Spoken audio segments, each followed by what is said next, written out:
It's January 18th, 2017, and we're on location in New York State to make a long-awaited visit to the ALCO-dominated railroads of the region. On the first day of our adventure into ALCO country, we eagerly waited to chase trains on the Western New York and Pennsylvania Railroad out of OLEAN. At 10:15 a.m., train OL1, led by ALCO Century 430 number 430, can be heard in the distance just south of town.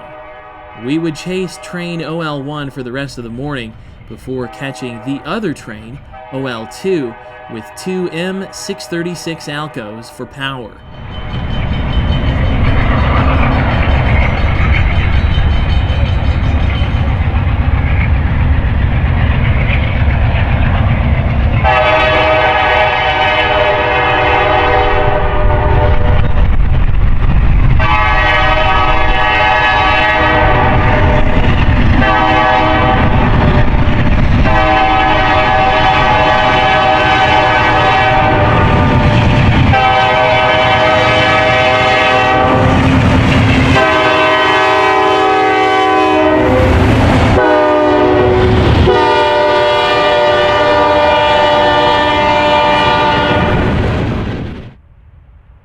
At North ELDRED, we would witness the short train rolling under a non-operational Pennsylvania Railroad signal bridge.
After chasing the 430 and train OL1 south, we returned to OLEAN to find the short train OL2, mostly consisting of hopper cars to be exchanged with the Buffalo and Pittsburgh Railroad at Salamanca, New York.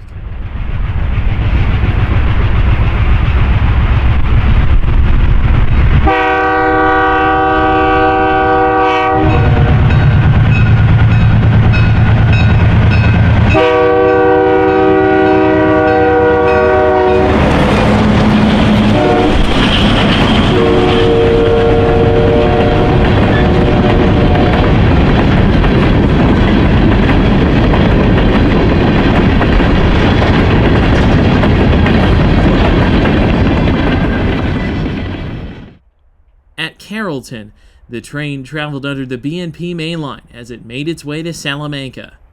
The two railroads parallel each other all the way to Salamanca Yard.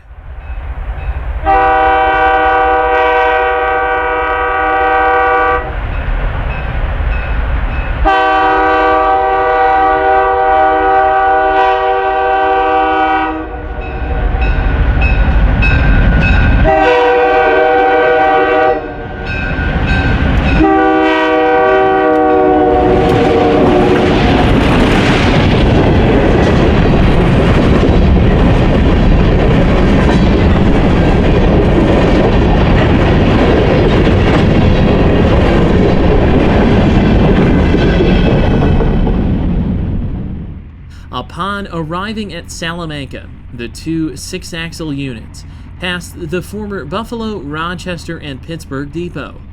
The building is currently used by Genesee and Wyoming as a yard office.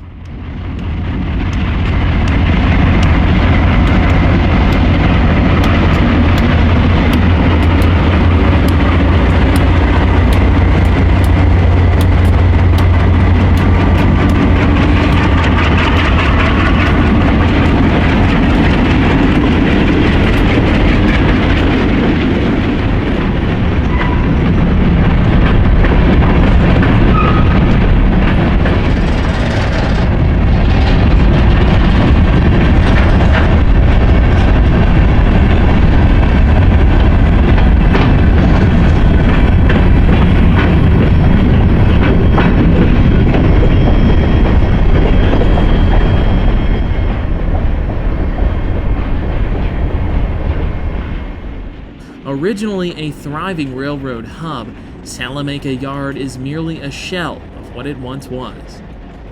Salamanca is a town that once was served by 3 railroads: the Pennsylvania, the Erie, and the Buffalo, Rochester, and Pittsburgh, which was later acquired by the Baltimore and Ohio.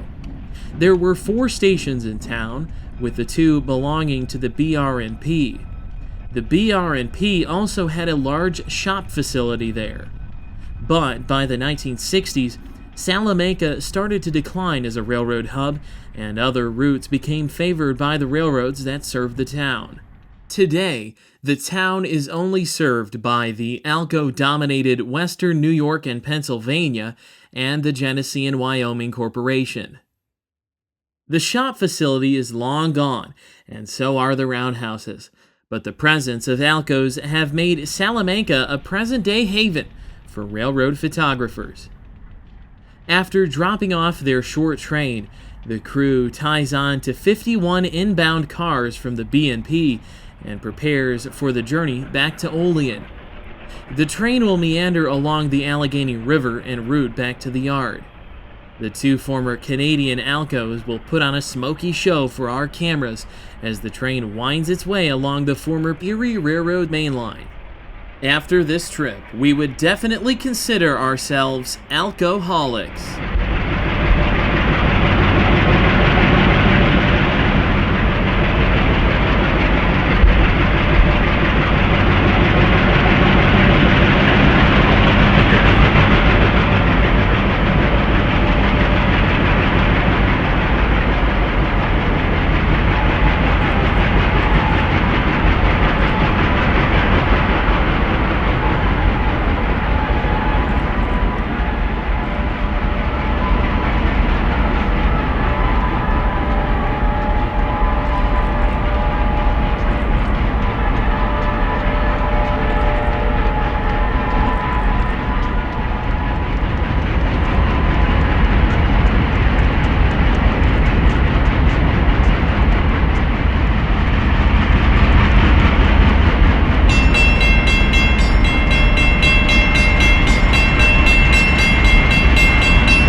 Back in OLEAN, the two M636 ALCOs slowly move through the yard.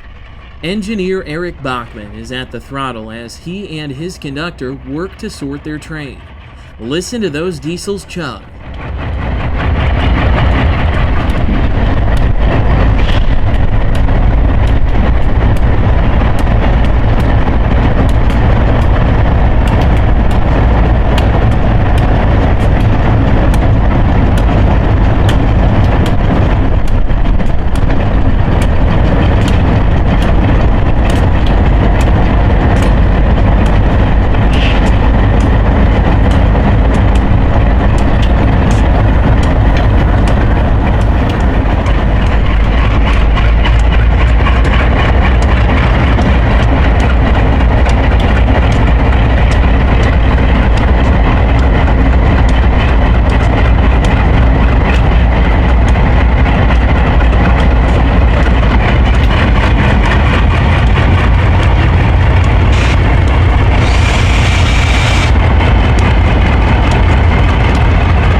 With two 6-axles busy in the yard, WNYP number 432 prepares to leave OLEAN to take another short local out of town.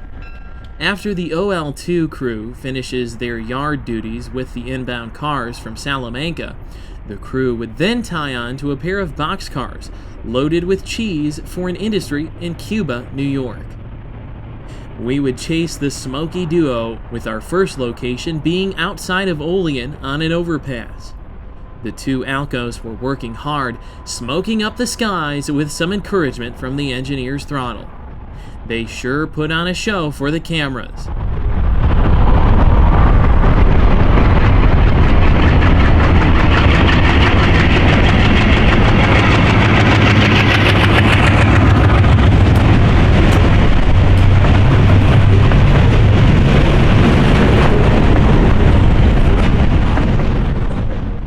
Arriving in Cuba, the train passes under a former Erie Railroad signal cantilever.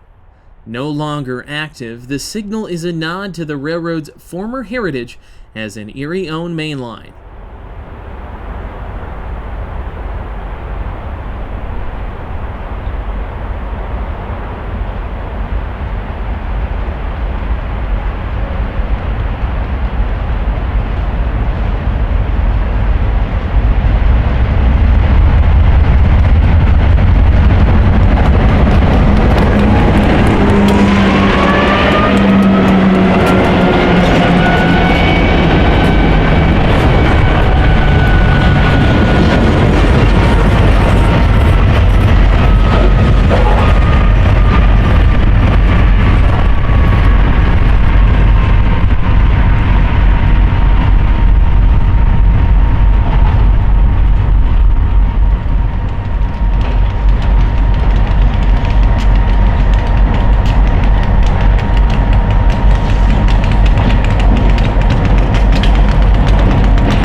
Sergeant Transportation, the train will switch out an empty refrigerated boxcar and drop off loaded boxcars of cheese. Here, the dairy products will be transferred by truck to local businesses in the area. The lead unit will take the empties out of the spur and sandwich the second locomotive as the crew shoves in the loaded cars. Short lines often have to make unique movements like this to serve certain customers along their right-of-ways. The crew of OL2 are absolute professionals at their trade, making quick movements while still being safe.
After dropping off the loads, the two ALCOs would prepare for a trip back to OLEAN, ending a long day of work. It was a great opportunity to see these vintage locomotives working at what they were designed to do. A rare and disappearing breed, these ALCOs are unique to railroading and will hopefully continue to serve on the WNYP's well-maintained roster for years to come.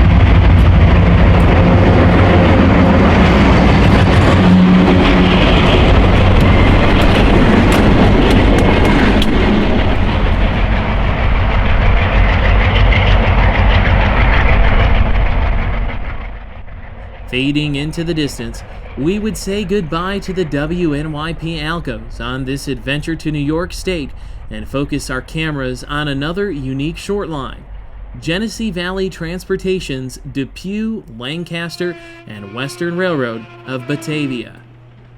Awakened in the early morning for duty on the small industrial railroad, the 1957 vintage ALCO S6 number 1044 would be the power for the GVT crew throughout the day.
The locomotive is stored alongside a high-hood RS-18 inside the historic roundhouse, which was built in 1890 by the New York Central Railroad. In typical short-line fashion, everything needed for day-to-day operations can be found in the roundhouse. From tools to paperwork to small office supplies, the roundhouse is central to the short-line survival.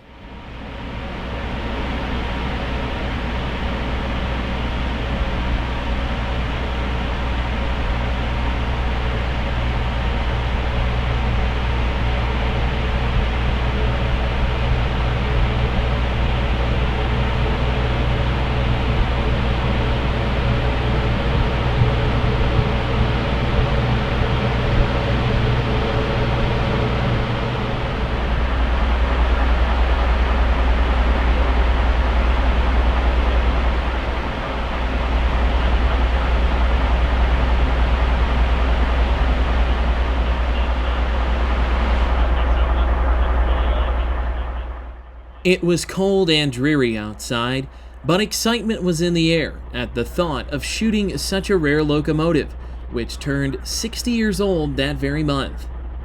The three-man crew would be working the local industries in the area, interchanging with CSX just outside of town. We would shadow the friendly crew all morning, taking stills and copious gigabytes of video.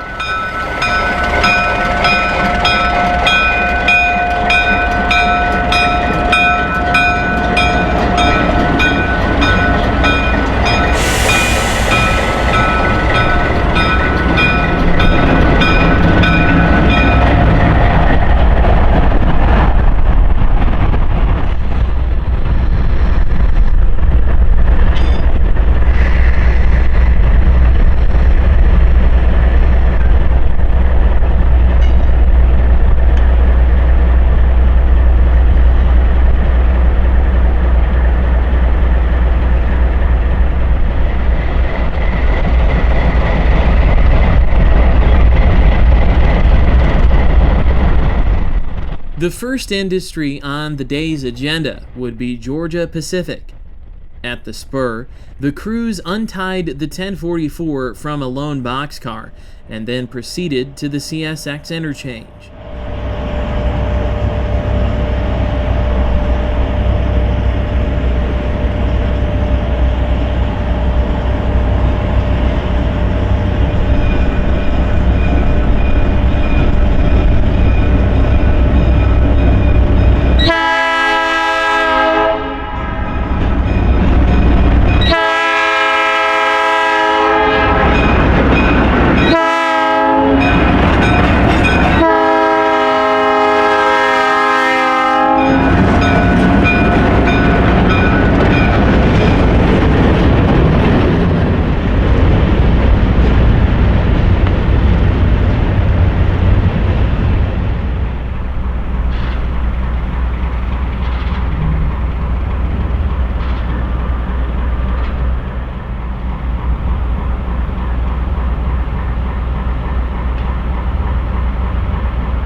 At the CSX interchange just outside of town, the 1044 would pick up another boxcar and head back to Georgia Pacific for some switching duties.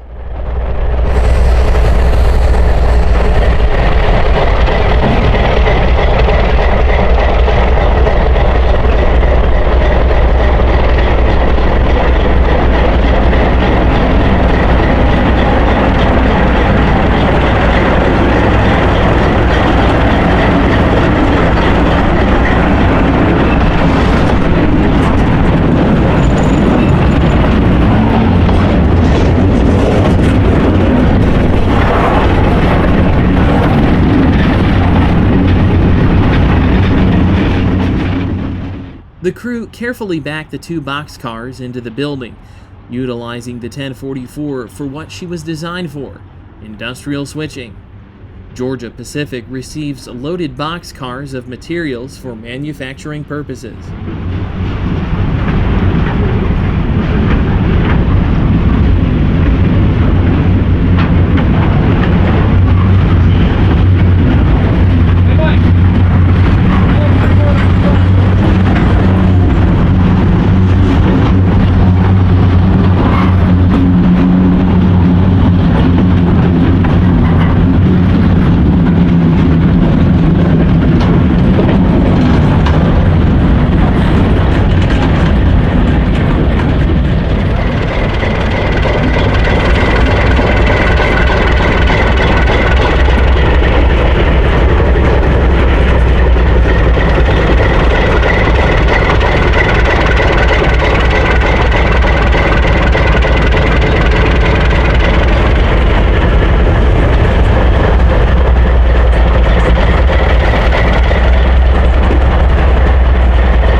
Once Georgia Pacific was serviced, the 1044 would return downtown to Batavia for some more switching.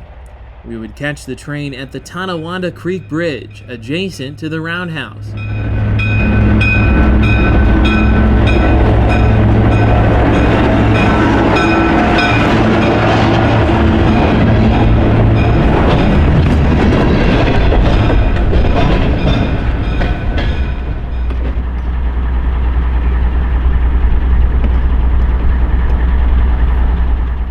Genesee Valley Transportation has been slowly acquiring secondary and industrial trackage that Conrail and other Class I railroads no longer desired to operate. GVT has grown into a profitable company with short-line railroads throughout upstate New York and Pennsylvania.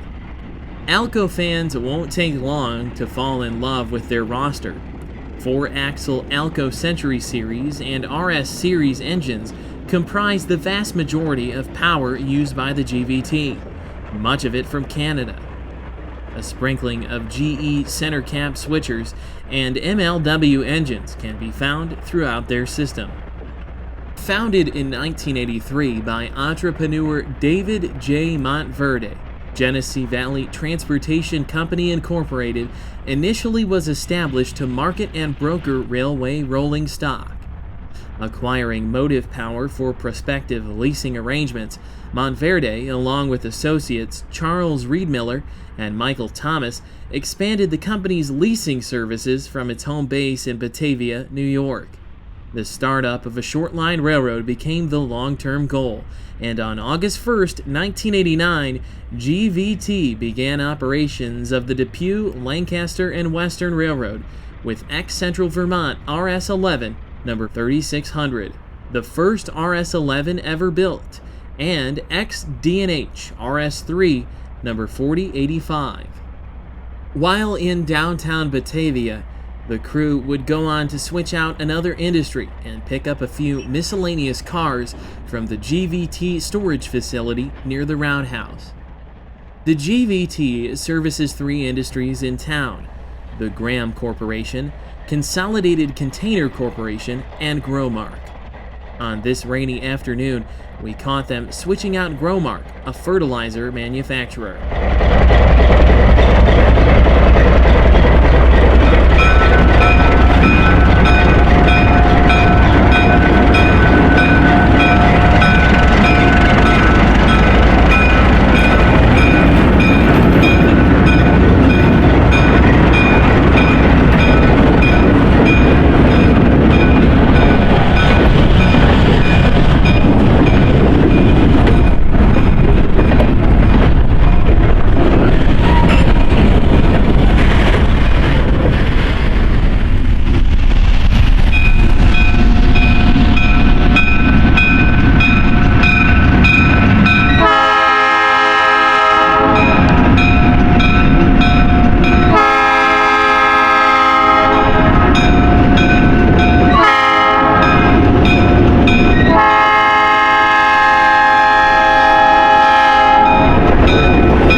In all, our visit to the Depew, Lancaster, and Western was an exciting one. After spending the morning with the 1044 and crew, we decided to break for lunch and then head south to Avon, New York, where the ALCO dominant Livonia, Avon, and Lakeville Railroad were running a short manifest train in the afternoon. In Avon, the LAL were busy switching out Barilla America, a company known for manufacturing pasta goods. The facility in Avon accounts for nearly 50% of the company's sales, making them a major customer for the short line railroad.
The Livonia, Avon, and Lakeville, reporting mark LAL, is composed of 18 miles of trackage constructed in 1851 by an Erie Railroad predecessor.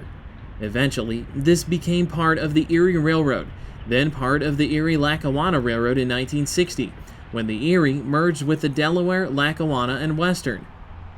The Livonia, Avon, and Lakeville Railroad was born when members of the Livonia community decided to rescue the railroad after news came that the Erie-Lackawanna Railroad was to abandon its spur south from Avon, connecting Lakeville and Livonia. In 1964, members of the community, led by Chester A. Hack, began a campaign to purchase the soon-to-be abandoned line from the Erie-Lackawanna for $13,000.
its incorporation in May of 1964, passenger excursions began with the use of a GE 45-tonner, the number 97. This engine was sold a year later and replaced by GE 44-tonner number 10. The next year, after acquiring number 17, a 282 Mikado-type steam locomotive, the LA&L used this engine for all passenger excursion operations, with the Old Erie Depot in Livonia as excursion headquarters.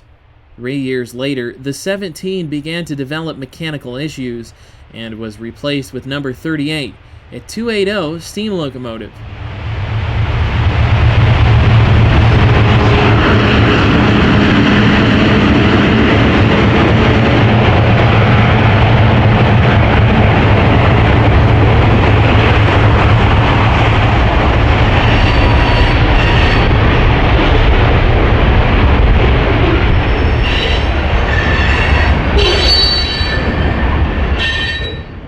In 1972, the railroad acquired its first ALCO diesel locomotive, the number 20, an RS-1. 3 years after this, in 1975, the number 38 was stored out of service in need of major boiler repairs. In 1977, growing insurance costs forced the LAL to discontinue passenger excursions. 1980 saw the LAL purchasing their second ALCO, number 72 and S2, followed by the selling of number 10. In 1981, the line to Livonia was abandoned due to lack of support from the state of New York to repair an aging bridge. After the abandonment, the LAL built a team track to Lakeville to service its customers. In this year, the LAL also acquired another ALCO locomotive, this time a C425, number 425. When 1982 rolled around, it was decided that a classification yard was needed in Lakeville to handle the growing amount of traffic that the railroad was receiving. Later, in 1988, this 5-track yard was completed. 2 years later, an engine shop and office building were built next to the yard. In 1995, the LAL acquired yet another engine, ALCO C420, number 420. The shop was extended to hold 2 coupled road engines together. A year later, the LAL acquired Conrail's Rochester South Cluster, pursuant to the Interstate Commerce Commission's Termination Act of 1995. Instead of interchanging in Avon, the LAL now operated north to Genesee Junction, where they would interchange with Conrail. The railroad launched a $1.4 million rehabilitation effort soon thereafter. The railroad would go on to acquire several more properties in New York and Pennsylvania, being the parent company to the Western New York and Pennsylvania Railroad, which was featured earlier in the film. As one can see, the Livonia, Avon, and Lakeville Railroad is an incredible success story in the industry, being in business for over 50 years. With no end in sight of expansion, it's only up to the imagination of what this amazing company will achieve in their next 50 years. January 20th, Inauguration Day, would be the last and final full day of our ALCO adventure. We would spend it on another Genesee Valley property, the Falls Road Railroad. Headquartered in Lockport, New York, the Falls Road Railroad operates in Niagara, Orleans, and Monroe counties. The railroad's right-of-way consists of 42 miles of track known as the Falls Road Branch. The trackage was acquired from Conrail on October 15, 1996. A yard and engine house are maintained in Lockport, New York, where the railroad interchanges with CSX.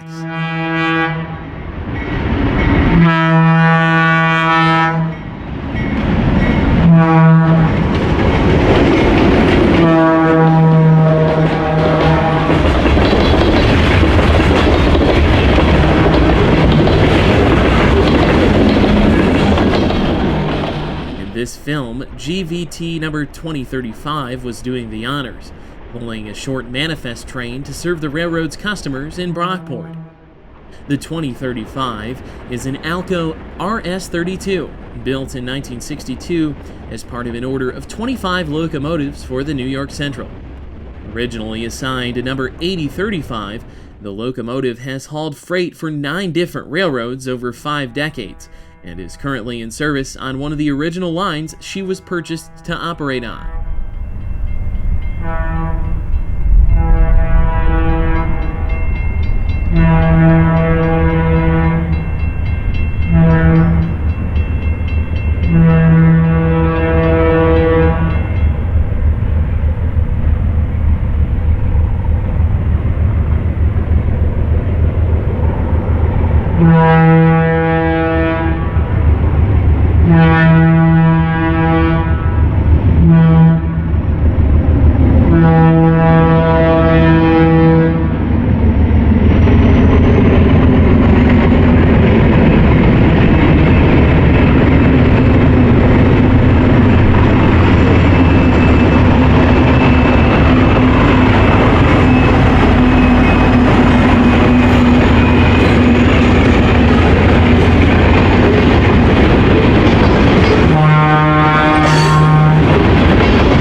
In 1994, Conrail abandoned 12 miles of track between Rochester and Brockport. The Falls Road branch now terminates in Brockport, east of Owens Road at milepost 16.6.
The Falls Railroad provides rail service to Western New York Energy, LLC, a plant near Medina, New York. This is the first such ethanol plant in the state. In Brockport, the railroad services Bondwell Foods and Allied Frozen Storage. Rolling east, the 2035 ran Longhood forward. The short line also has another ALCO on the property, but it isn't used as often. The other locomotive, number 1802, is a nickel plate vintage RS-11 high hood and is used on extra trains when needed. At the end of the line in Brockport, New York, we captured the 2035 shoving a lone boxcar down Allied Frozen Storage's long spur track. The locomotive would then tie on to a string of cars ready to be sent back to Lockport Yard.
On the return trip west, the 2035 would switch out crop production services, located just west of Francher, New York.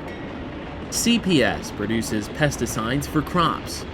While waiting for the train to continue west, we would watch the inauguration of President Donald J. Trump on an iPhone. Isn't technology incredible? And will, to the best of my ability, preserve, protect, and defend the Constitution of the United States. So help me God. Congratulations, Mr. President.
The train would stop again to serve Growmark FS. Similar to the Depew, Lancaster, and Western in Batavia, the railroad serves this small facility which produces propane products. After tying on to the lone tank car, the train would continue west through Medina.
along the Erie Canal, the 2035 and crew would service W.H. Reinhardt Farm Supplies.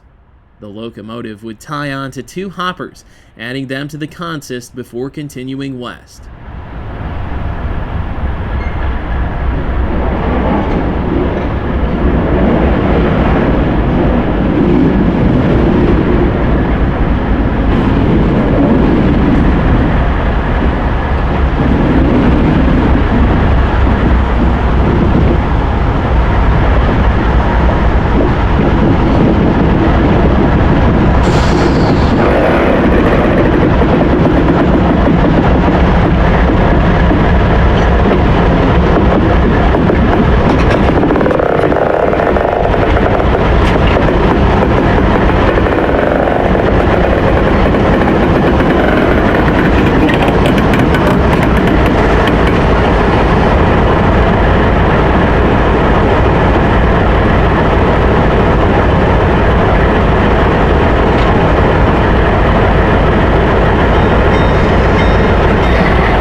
After 3 successful days of chasing ALCO locomotives in New York State, we would end on a high note.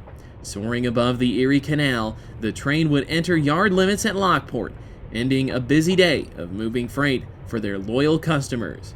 We had a great time visiting New York and hope to return again soon. Thanks for watching Delay in Block Productions. If you like this video, please subscribe to our YouTube channel and be sure to like us on Facebook for more great railroad media just like this.